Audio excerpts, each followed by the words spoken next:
एक तो acute kidney failure है और एक क्रॉनिक है। इसको अगर आप समझाना चाहें आम आम भाषा में आम आदमी के लिए कि दोनों बीमारियां कितनी अलग हैं और दोनों के कारण क्या हैं। जी जी। तो एक होता है अक्यूट किडनी इंजरी और जो दूसरा है उसे हम कहते हैं chronic kidney disease. Acute kidney injury का मतलब आम भाषा में सिर्फ इतना है कि आपकी किडनी एक पर्टिकुलर इंसिडेंट से पहले, एक पर्टिकुलर इंसल्ट से पहले, एक पर्टिकुलर चोट से पहले बिल्कुल ठीक चल रही थी और वो इंसल्ट हुई है और उसके बाद किडनी में डैमेज आया है। अब वो इंसल्ट कुछ भी हो सकती है। एक रोड ट्रैफिक एक्सीडेंट हो सकता है जिसमें आपको सीवियर इंजरी हो गई, आप आईसीयू में पहुंचे हैं और वहाँ पे आपको ऐसे मल्टी ऑर्गन डैमेज होने की वजह से किडनी में इंजरी हुई। कोई जैसे हम आमतौर पे देखते हैं दिल्ली एनसीआर के रीजन में बहुत कॉमन है, कावड़ यात्राएं होती हैं, बहुत लंबा वॉक करते हैं लोग, उसकी वजह से मसल में कई बार डैमेज आ जाता है यदि डिहाइड्रेटेड स्टेट में हो या किसी और वनरेबल सिचुएशन में हो।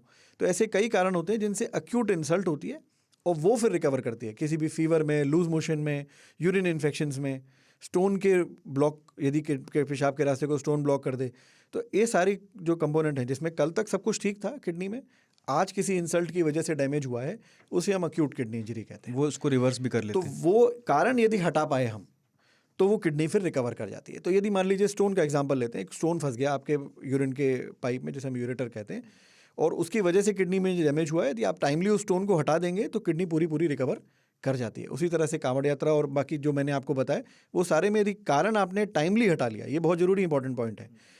सिर्फ हटाना काफ़ी नहीं है, टाइमली हटाना काफ़ी है। यदि स्टोन फंसा है आज और आपने उसको वीक्स एंड मंथ्स लेटर हटाया है तो वो डैमेज अपना कर चुका होगा, वो सीकेडी की स्टेज में चला जाएगा। तो टाइमली यदि उस कारण को हटाया है तो 99% केस में किडनी रिकवर कर जाती है।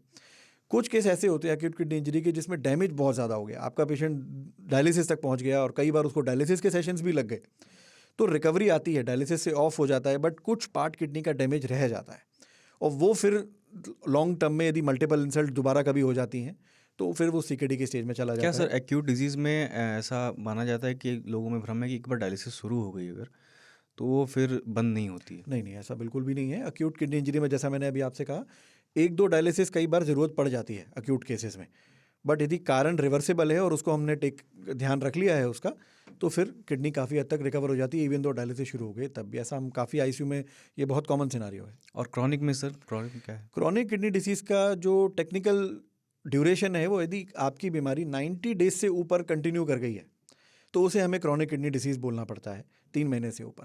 और इसका पॉइंट दो हैं, एक ये कंप्लीटली रिकवरेबल नहीं होता, कुछ पर्टिकुलर परसेंटेज डेवलप और डैमेज कर जाता है इसका।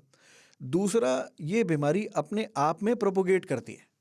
तो फॉर एग्जांपल आपकी किडनी में किसी कारण से डैमेज हुआ और वो आपकी बीमारी 90 डेज से ऊपर प्रोलॉन्ग कर गई है और आप सीकेडी की स्टेज में चले गए हैं, तो यदि आप सीकेडी हो जाते हैं तो इसमें ये कहा जाता है जो कुछ particular level number of filters, percentage of filters damage हो जाते हैं and the rest of the filters will have to take care of that burden as well. कितने परसेंट सर माना जाए कि सीकेडी अगर आपको इतनी परसेंट किडनी डैमेज हो गई है तो आपको क्रॉनिक किडनी डिजीज़ है?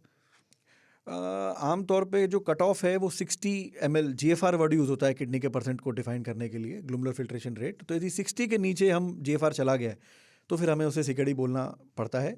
और एक बार उस लेवल पे पहुंचते हैं तो ये बीमारी में नई इंसल्ट ना भी हो, आप सब कुछ ध्यान रख रहे हैं, सारी मेडिसिन टाइम पे ले रहे हैं, ब्लड प्रेशर भी कंट्रोल है, शुगर भी कंट्रोल है, वेट भी है, डाइट भी है, in spite of everything that you do, उसके बाद भी ये बीमारी प्रोग्रेस करती है। इसलिए ये बीमारी सबसे खतरनाक हो जाती है। ऐसा क्यों होता है?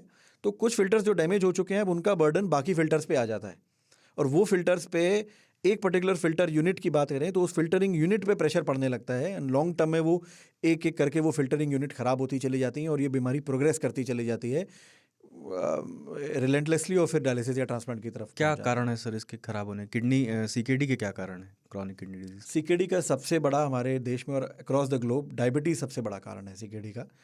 उसके बाद हमारी बाकी बीमारियां आती हैं जिसमें हम ग्लोमेरुलोनेफ्राइटिस, ब्लड प्रेशर, स्टोन, और कई सारी और सिस्टिक डिसीज़ेज होती हैं, उनको हम काउंट करते हैं। तो डायबिटीज़ सबसे बड़ा कारण है और ये बहुत ज़रूरी है सबको जानना।